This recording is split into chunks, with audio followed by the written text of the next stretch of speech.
प्यारे विद्यार्थियों, आज की क्लास में हम लोकतांत्रिक समाजवादी समाज में प्रशासनिक संस्थाओं की प्रकृति पर, वहाँ की शासन प्रणाली का, राजनीतिक दलों का, गैर राजनीतिक संगठनों का, जनमत का, जन अधिकारों का क्या प्रभाव पड़ता है, वो वहाँ की संस्थाओं की प्रकृति को कैसे प्रभावित करते हैं, इनका अध्ययन करेंगे।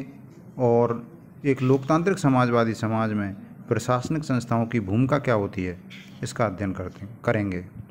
अब हम शुरू करते हैं। एक लोकतांत्रिक समाजवादी समाज में प्रशासनिक संस्थाओं की प्रकृति।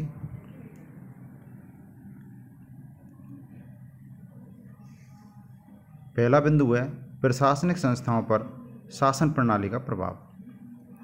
किसी भी देश की प्रशासनिक संस्थाएं उस देश के राजनीतिक परिवेश से सर्वाधिक प्रभावित होती हैं।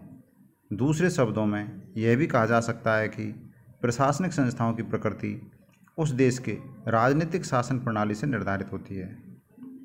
भारत जैसे लोकतांत्रिक देश में निर्वाचित व्यवस्थापिका और उसमें से चयनित कार्यपालिका तथा स्वतंत्र न्यायपालिका को जनतंत्र की पोषक राजनीतिक संस्थाएं माना जा सकता है।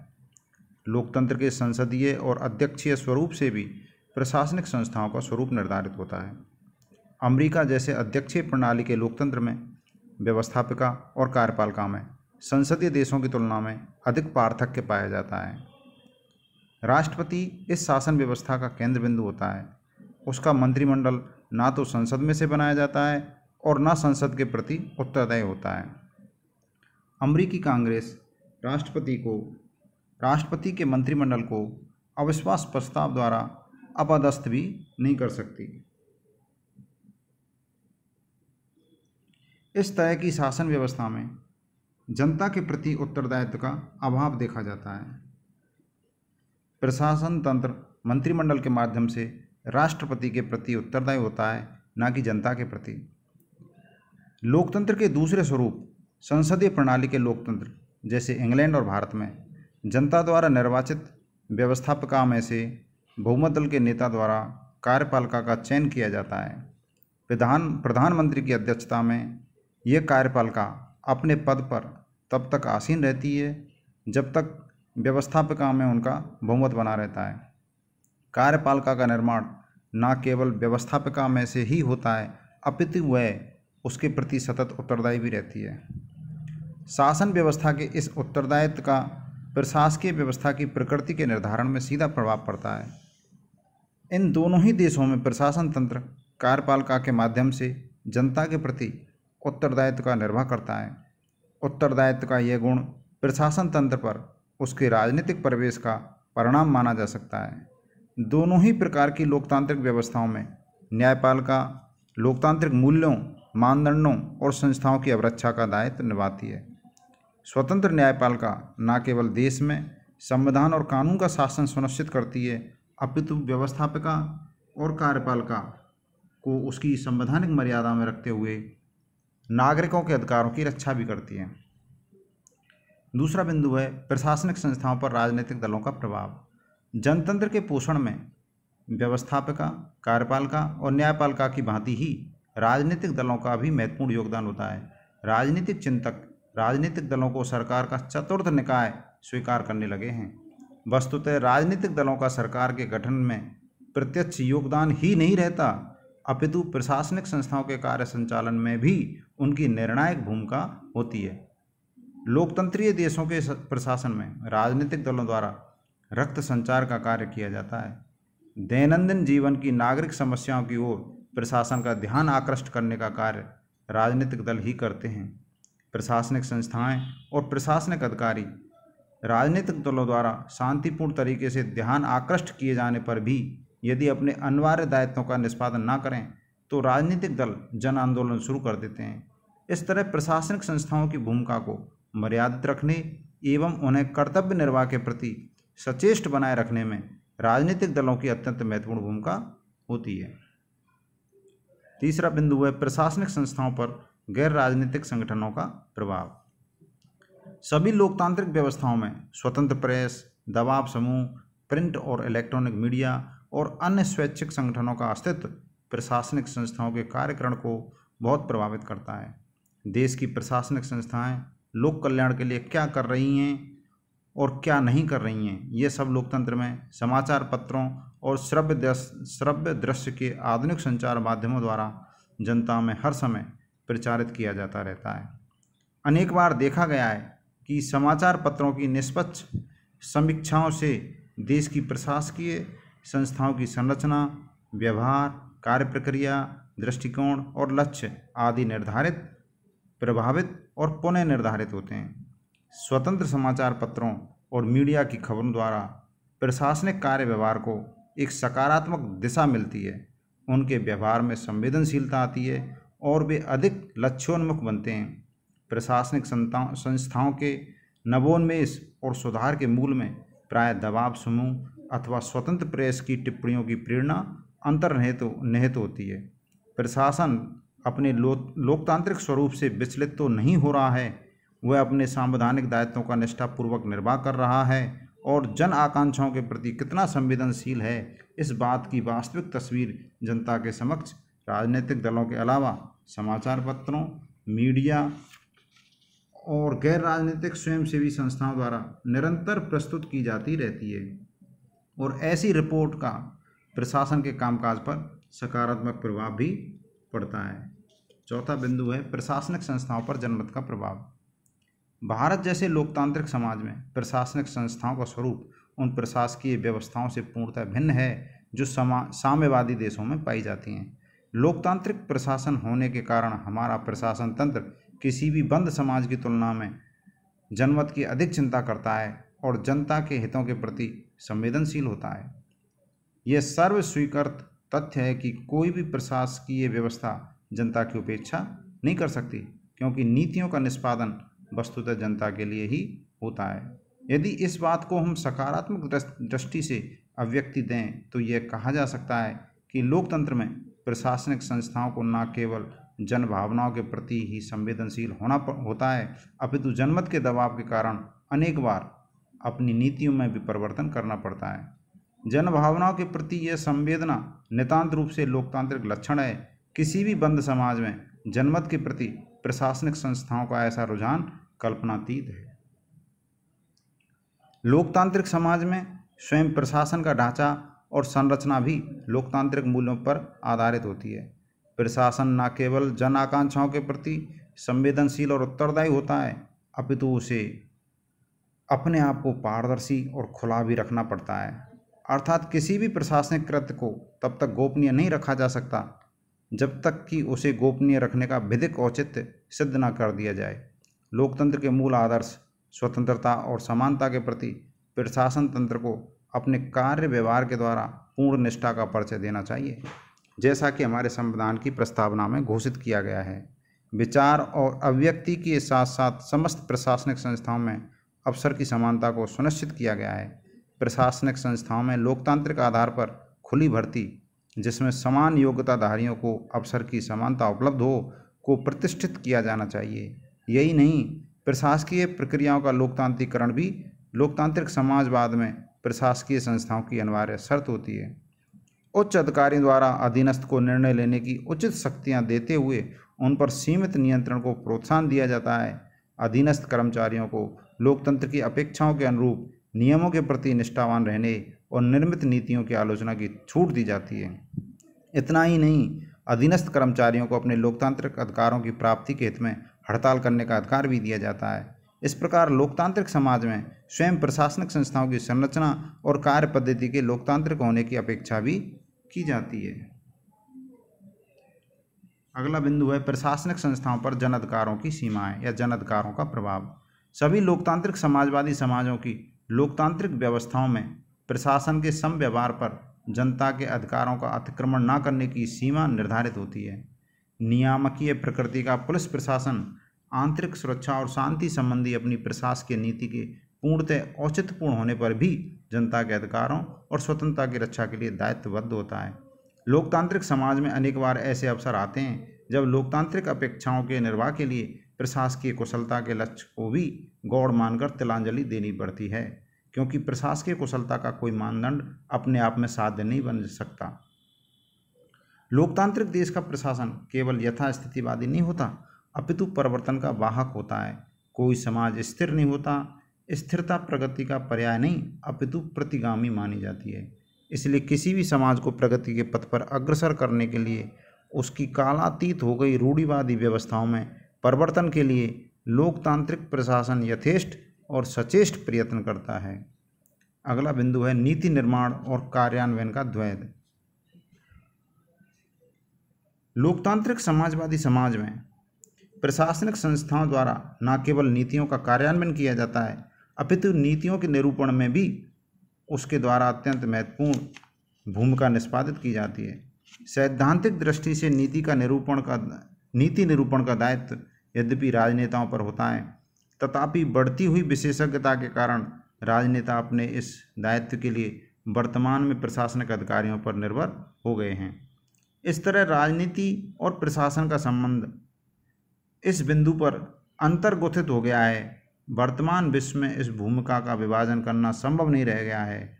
इस अनिवार्यता ने प्रशासनिक संस्थाओं पर अतिरिक्त दायित्व बढ़ा दिया है। वस्तुतः लोकतांत्रिक समाज में प्रशासनिक संस्थाएं नीति निर्माण में भूमिका निभाने के साथ ही नीतियों के निष्पादन का दायित्व भी निभाती हैं।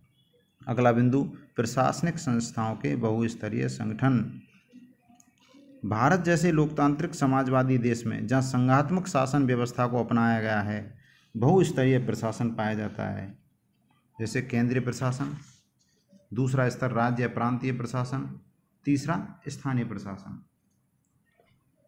सभी संघात्मक देशों में शासकीय सेवाओं का निष्पादन उपर्युक्त तीनों स्तरों से किया जाता है। प्रशासनिक संस्थाओं के अनेक संगठन जहाँ तीनों स्तरों पर पाए जाते हैं वहीं अनेक संगठन केवल एक स्तर पर भी पाए जाते हैं। राष्ट्र की सुरक्षा का दायित्व जहाँ पूर्ण रूप से केंद्रीय सरकार द्वारा वहन किया जाता है और नागरिकों के राज्य स्तरीय विकास की योजनाओं के अभिकल्पन और क्रियान्वयन का दायित्व राज्य स्तरीय प्रशासन द्वारा निभाया जाता है, वहीं नागरिकों की स्थानीय प्रकृति की आवश्यकताओं की संपूर्ति का दायित्व स्थानीय स्वायत्त शासन संस्थाओं द्वारा वहन किया जाता है। प्रशासन के इन तीनों स्तरों का संचालन अधिकारी तंत्रीय द्वारा किया जाता है। केंद्रीय स्तर पर कार्य संचालन हेतु मंत्रालय बनाए जाते हैं और उसके अंतर्गत पाए जाने वाले विभाग, बोर्ड, निगम, अधिकरण इत्यादि प्रशासकीय संस्थाओं का अस्तित्व प्राय प्रशासन के तीनों ही स्तरों पर पाया जाता है। भारतवर्ष में डाक तार विभाग और आयकर की प्रशासकीय संस्थाओं का जाल यद्यपि संपूर्ण देश में फैला हुआ है, तथापि प्रशासकीय दृष्टि से उनका नीति, निर्णय और नियंत्रण केंद्रीय स्तर के प्रशासन तंत्र द्वारा ही किया जाता है। इस प्रकार संघीय व्यवस्था में प्रशासनिक संस्थाओं का त्रिस्तरीय संगठन पाया जाता है। अगला बिंदु अधिकारी तंत्र अर्थात नौकरशाही की सर्वाधिक महत्वपूर्ण भूमिका। लोकतांत्रिक समाजवादी समाज की समस्त लोक कल्याणकारी अपेक्षाओं और दायित्वों के निष्पादन का प्रमुख दायित्व अधिकारी तंत्र द्वारा वहन किया जाता है। इस अधिकारी तंत्र की कुछ प्रमुख विशेषताएं ऐसे समाज में इस प्रकार रेखांकित की जा सकती हैं। नंबर 1, इनकी नियुक्ति संवैधानिक प्रावधानों के अंतर्गत योग्यता के आधार पर की जाती है। नंबर 2, इसे संविधान के अंतर्गत आवश्यक सुरक्षा प्रदान की जाती है। नंबर 3, यह जनप्रतिनिधियों के नियंत्रण में कार्य करता है। नंबर 4, यह जनप्रतिनिधियों के माध्यम से जनता के प्रति उत्तरदायित्व का निर्वाह करता है। नंबर 5, यह संविधान, विधान व नियमों के अनुसार कार्य करता है। नंबर 6, यह राजनीतिक दृष्टि से तटस्थ रहकर कार्य करता है। नंबर 7, यह अनाम रहकर कार्य करता है। नंबर 8, यह संवैधानिक लक्ष्यों के प्रति निष्ठावान रहता है। नंबर 9, राष्ट्रीय लक्ष्यों की पूर्ति में संलग्न रहने के कारण यह परिवर्तन अवकर्ता की भूमिका निभाता है। तथा नंबर 10, यह स्वयं के लिए अनवरत सुधारक प्रणालियां विकसित करता रहता है। इस प्रकार लोकतांत्रिक समाज में अधिकारी तंत्र की उपयुक्त विशेषताएं लोकतांत्रिक प्रशासन के लक्षणों का निर्माण करती हैं। नौकरशाही के कार्यकरण की उपयुक्त विशेषताओं का परिणाम यह होता है कि ऐसे लोकतांत्रिक समाज में संविधान की सर्वोच्चता प्रतिष्ठित होती है, प्रशासन आम आदमी के प्रति उत्तरदायी बनता है, न्यायपालिका नागरिक अधिकारों और संविधान का संरक्षण करती है और प्रशासनिक अधिकारी शक्तियों का प्रत्यायन करते हुए कानून की सीमा में आचरण करते हैं। भारत जैसी लोकतांत्रिक व्यवस्था में विकास के समाजवादी दर्शन ने प्रशासनिक संस्थाओं की प्रकृति की अपेक्षा उनके कार्य क्षेत्र को अधिक प्रभावित किया है। राजनीतिक और संवैधानिक समीक्षकों ने भारत को संविधान के समाजवादी लक्ष्यों के प्रति आरंभ से ही समर्पित माना है। संविधान की प्रस्तावना में भारत के नागरिकों को जिस सामाजिक, आर्थिक और राजनीतिक न्याय को उपलब्ध कराने का संकल्प व्यक्त किया गया है, उसे राष्ट्र की समाजवादी दर्शन की स्पष्ट स्वीकारोक्ति माना गया है। इसे 1976 में पारित 42वें संविधान संशोधन द्वारा समाजवादी शब्द को जोड़कर अधिक स्पष्ट किया गया है। अगला बिंदु, प्रशासनिक संस्थाओं की भूमिका का सकारात्मक आयाम। लोकतांत्रिक समाजवादी समाज की समाजवादी लक्ष्योन्मुखता ने प्रशासनिक संस्थाओं की भूमिका को अधिक सकारात्मक आयाम प्रदान किया है। यह दर्शन प्रशासनिक संस्थाओं को समाज में यथास्थिति बनाए रखते हुए सामाजिक परिवर्तन का वाहक बनाता है। अब प्रशासन तंत्र पर सामाजिक अन्याय के निवारण का विशेष दायित्व अनुभव किया गया है। इस दायित्व ने प्रशासन को विकास के लिए एक ऐसी दृष्टि प्रदान की है जो सामाजिक न्याय की अवधारणा से अभिप्रेरित है।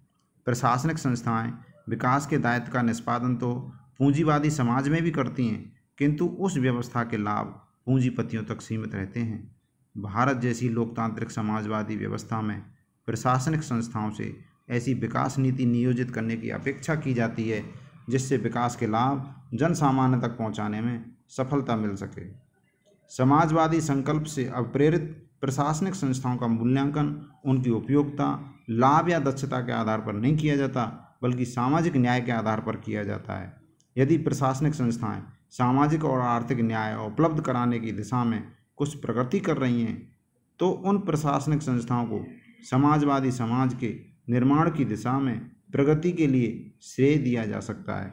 और यदि वे ऐसा नहीं कर रही हैं, तो वे संस्थाएं कितनी ही कुशल और दक्ष क्यों न हों, लोकतांत्रिक समाजवादी समाज के निर्माण में उनकी भूमिका नगण्य ही मानी जाएगी। भारतवर्ष में समाजवादी लक्ष्य ने राज्य को मिश्रित अर्थव्यवस्था अपनाने के लिए प्रेरित किया है।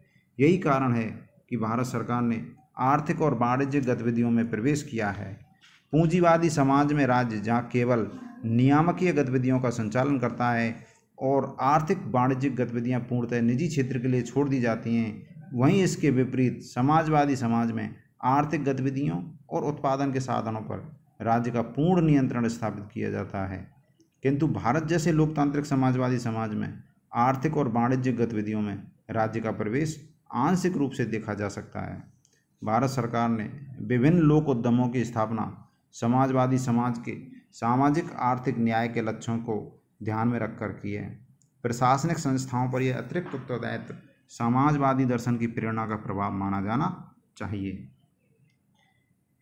भारतवर्ष में सामाजिक और आर्थिक न्याय नागरिकों को उपलब्ध कराने के लिए कमजोर वर्गों और आर्थिक दृष्टि से पिछड़े लोगों को विशिष्ट संरक्षण प्रदान किया गया है। सरकार ने इन क्षेत्रों और वर्गों के उत्थान के लिए हानि लाभ के उद्देश्य को गौण मानकर प्रशासनिक संस्थाओं की स्थापना की है। कमजोर वर्गों के उत्थान के लिए अनेक प्रशासनिक संस्थाएं स्थापित की गई हैं। उन्हें उचित शिक्षा प्रदान करने के लिए विशेष व्यवस्था की गई है। सेवा पूर्व प्रशिक्षण के लिए प्रशिक्षण संस्थान खोले गए हैं। उनके आर्थिक उत्थान के लिए सहकारी निगम बनाए गए हैं और उन्हें सेवा और चुनाव में आरक्षण प्रदान किए गए हैं। उनकी न्यूनतम आवश्यकताओं की पूर्ति के लिए उन्हें विशेष सुविधाएं उपलब्ध कराने का दायित्व प्रशासन तंत्र को सौंपा गया है। इस प्रकार लोकतांत्रिक समाजवादी समाज में प्रशासनिक संस्थाओं की प्रकृति बहुआयामी एवं बहुस्तरीय होती है। प्रशासनिक संस्थाएं अनेक तत्वों से प्रभावित होती हैं, इसलिए इनके दृष्टिकोण को व्यापक रूप में विस्तृत करना आवश्यक होता है। परिणाम स्वरूप इनका कार्यक्षेत्र भी विस्तृत हो जाता है। लोकतांत्रिक समाजवादी समाज में प्रशासनिक संस्थाओं की भूमिका। एक लोकतांत्रिक समाजवादी समाज में प्रशासनिक संस्थाओं की प्रकृति से इन संस्थाओं की भूमिका स्वतः स्पष्ट हो जाती है। प्रकृति के आधार पर यह कहा जा सकता है कि ऐसे समाज में प्रशासनिक संस्थाओं की भूमिका अत्यधिक व्यापक हो जाती है। एक और इन्हें राज्य के अनिवार्य कार्यों का निष्पादन तो करना ही होता है, तथापि दूसरी तरफ लोकतांत्रिक एवं समाजवादी मूल्यों की स्थापना का दायित्व भी उन्हें वहन करना होता है। लोकतांत्रिक मूल्यों की स्थापना के लिए प्रशासनिक संस्थाएं विभिन्न कल्याणकारी योजनाओं का क्रियान्वयन करती हैं। एवं समाजवादी मूल्यों की प्राप्ति के लिए उत्पादन के साधनों पर नियंत्रण रखती हैं। एक लोकतांत्रिक समाजवादी समाज में प्रशासनिक संस्थाओं की भूमिका को निम्नलिखित उपशीर्षकों के माध्यम से समझा जा सकता है। अनिवार्य कार्य। राज्य या समाज का स्वरूप कैसा भी हो, प्रत्येक स्थिति में राज्य के कुछ अनिवार्य कार्य होते हैं। राज्य के इन अनिवार्य कार्यों का निष्पादन प्रशासनिक संस्थाओं द्वारा ही किया जाता है। प्रशासनिक संस्थाओं के प्रथम अनिवार्य कार्यों में आंतरिक शांति बनाए रखना, विदेशी आक्रमण से रक्षा को सम्मिलित किया जाता है। सेना तथा पुलिस से संबंधित संस्थाएं इन कार्यों का निष्पादन करती हैं। प्रशासनिक संस्थाओं के अनिवार्य कार्यों की श्रेणी में आने वाले दूसरे प्रकार के कार्य वे हैं जिनका संबंध राज्य तथा उसके निवासियों के पारस्परिक संबंधों से होता है। इस दायित्व की पूर्ति हेतु प्रशासनिक संस्थाएं कानून एवं नियमों के निर्माण, निरूपण एवं उनके निष्पादन में महत्वपूर्ण भूमिका का निर्वाह करती हैं। सामाजिक विकास। सामाजिक विकास के उद्देश्यों की प्राप्ति के लिए प्रशासनिक संस्थाएं विभिन्न सेवाओं को नागरिकों तक पहुंचाती हैं। नागरिकों के शैक्षणिक विकास के लिए शैक्षणिक वातावरण निर्मित किया जाता है, अर्थात विभिन्न शैक्षणिक संस्थाओं की स्थापना व निर्माण किया जाता है तथा एक न्यूनतम स्तर तक निःशुल्क शिक्षा की व्यवस्था भी की जाती है। विगत वर्षों में बच्चों की अनिवार्य शिक्षा के लिए बनाए गए केंद्रीय कानूनों की क्रियान्विति भी संबंधित प्रशासनिक संस्थाओं द्वारा ही की जाती है। समाज में व्याप्त विभिन्न बुराइयों को नियंत्रित करने का दायित्व भी प्रशासनिक संस्थाओं का होता है। ये संस्थाएं विभिन्न सामाजिक नियमों व कानूनों को क्रियान्वित करती हैं। सामाजिक विकास की दृष्टि से ये संस्थाएं समाज के कमजोर व पिछड़े वर्गों के उत्थान के लिए विभिन्न कल्याणकारी योजनाओं का न केवल निर्माण करती हैं अपितु उनका संचालन भी करती हैं। इस प्रकार समाज के सामाजिक विकास का दायित्व प्रशासनिक संस्थाओं का ही होता है। आर्थिक विकास। आर्थिक विकास के उद्देश्य से प्रशासनिक संस्थाएं न केवल अर्थव्यवस्था का संचालन करती हैं अपितु विभिन्न आर्थिक सिद्धांतों की खोज करके इन्हें क्रियान्वित भी करती हैं। नियोजित अर्थव्यवस्था के अंतर्गत प्रशासनिक संस्थाएं दीर्घकालीन व अल्पकालीन योजनाएं निर्मित करती हैं। इन योजनाओं के माध्यम से आर्थिक विकास की गति को नियमित किया जाता है। भारत में पूर्ववर्ती योजना आयोग और अब नीति आयोग नामक प्रशासनिक संस्था इस कार्य हेतु उत्तरदायी है। इसके अतिरिक्त विभिन्न संस्थाएं देश में उपलब्ध आर्थिक साधनों का पता लगाती हैं। उपलब्ध साधनों का अधिकतम उपयोग करने के उद्देश्य से विभिन्न संस्थाएं विभिन्न अनुसंधानों के नतीजों की सहायता से आर्थिक नीतियों का निरूपण करती हैं। अतः एक लोकतांत्रिक समाजवादी समाज में प्रशासन तंत्र आर्थिक विकास का सशक्त वाहक होता है। राजनीतिक विकास। राष्ट्र में लोकतांत्रिक मूल्यों की रक्षा तभी संभव है जब उस राष्ट्र का राजनीतिक विकास हो और उस राष्ट्र में समाजवाद लाने और वंचित वर्गों के विकास के लिए यह आवश्यक है कि राष्ट्र के प्रत्येक नागरिक को राजनीतिक न्याय भी उपलब्ध हो। इस प्रकार लोकतंत्र व समाजवाद दोनों व्यवस्थाओं में राजनीतिक विकास को आवश्यक तत्व माना जाता है। इस उद्देश्य की पूर्ति हेतु प्रशासनिक संस्थाएं विभिन्न स्तरों पर निर्वाचन की व्यवस्था करती हैं। निर्वाचन कार्य निष्पक्ष हो इसके लिए संबंधित संस्थाओं द्वारा समय समय पर विभिन्न नियम बनाए जाते हैं तथा उन नियमों की पालना भी सुनिश्चित करवाई जाती है। इसके अतिरिक्त इन संस्थाओं पर यह दायित्व भी है कि वे ऐसे कार्य करें जिससे प्रत्येक व्यक्ति को राजनीति में सक्रिय भागीदारी सुनिश्चित हो। इस प्रकार लोकतांत्रिक समाजवादी समाज में प्रशासनिक संस्थाएं राजनीतिक विकास के लिए जनता की अधिकतम भागीदारी हेतु विभिन्न कार्य निष्पादित करती हैं। अन्य कार्य। उपर्युक्त वर्णित कार्यों के अतिरिक्त प्रशासनिक संस्थाओं द्वारा अन्य विविध कार्यों का भी निष्पादन किया जाता है। जैसे नागरिकों की सुविधा हेतु ये संस्थाएं प्रमुख उद्योगों का संचालन स्वयं करती हैं, क्योंकि नागरिकों को श्रेष्ठतम सुविधाएं देने के लिए इन पर राज्य का नियंत्रण आवश्यक है।